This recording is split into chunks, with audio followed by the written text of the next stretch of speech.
All right, guys, welcome back. After you improve the contrast of your image, or if you had to do it with the pencil, improving the contrast, holding it on the side, once you get your image looking good, you're ready to add all those fun requirements. The first one is an important letter or number. So if you look in these bins, there's letters and numbers. And then I also have all the letters and numbers that are hanging on the purple wall. Lots of fonts with letters and numbers. Or you could just handwrite it, whatever floats your boat.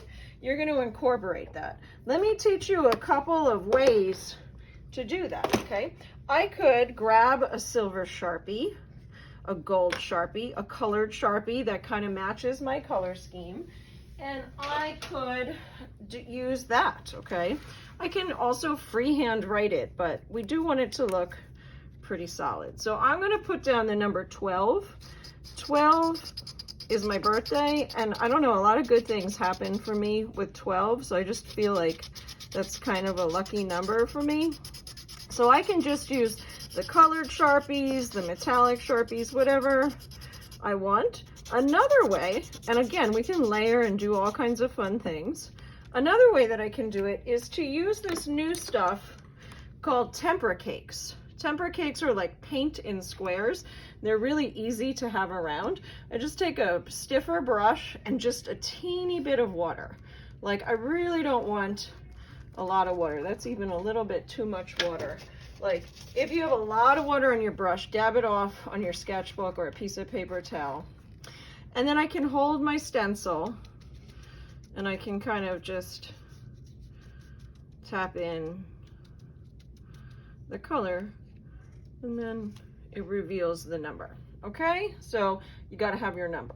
The second thing that you can have, and you guys will work on this over the next few days, is a stenciled object, word, or symbol that kind of jives with your sentiments, like how you feel, what you're interested in, what kind of activities you like. So it could be like someone playing sports or a ball, or it could be like a point shoe or something if you do dance, or if you like to play video games, it could be a controller, something that's like part of you, right? So for me, I try and be really positive. So I just wrote this with a Sharpie, good vibes, and I'm cutting this out. And then this, I'm going to stencil. Now, what if the airbrush makes us nervous? We don't always have to use the airbrush. I could stencil this in with the washable markers. I could use the Sharpies.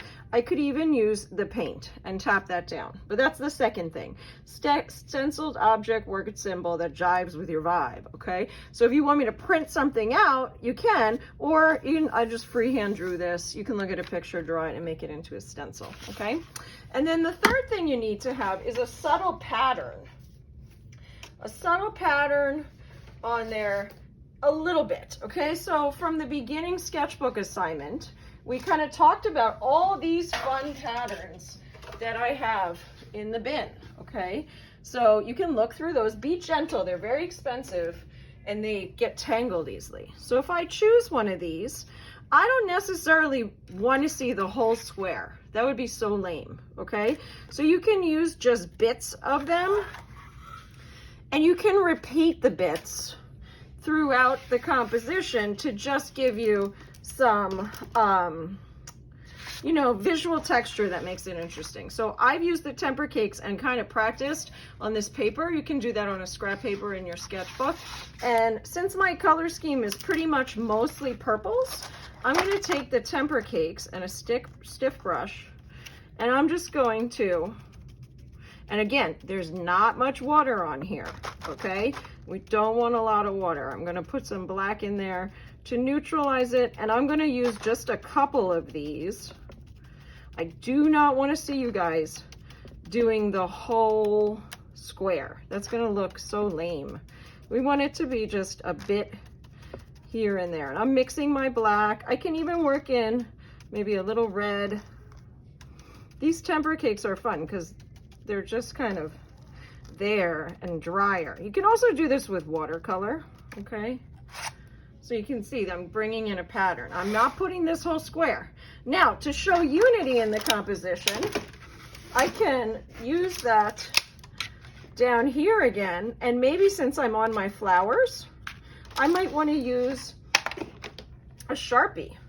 So I can go in maybe with a colored Sharpie or the metallic Sharpie and pick up that same, now I should have dried this off, don't do what I did, but pick up that same pattern and repeat it somewhere else. When we repeat something throughout a composition, it starts to show unity and ties it together, because we got a lot of busy elements going on here. So that's why we need to have a unified color scheme, usually an analogous color of 1 or 2.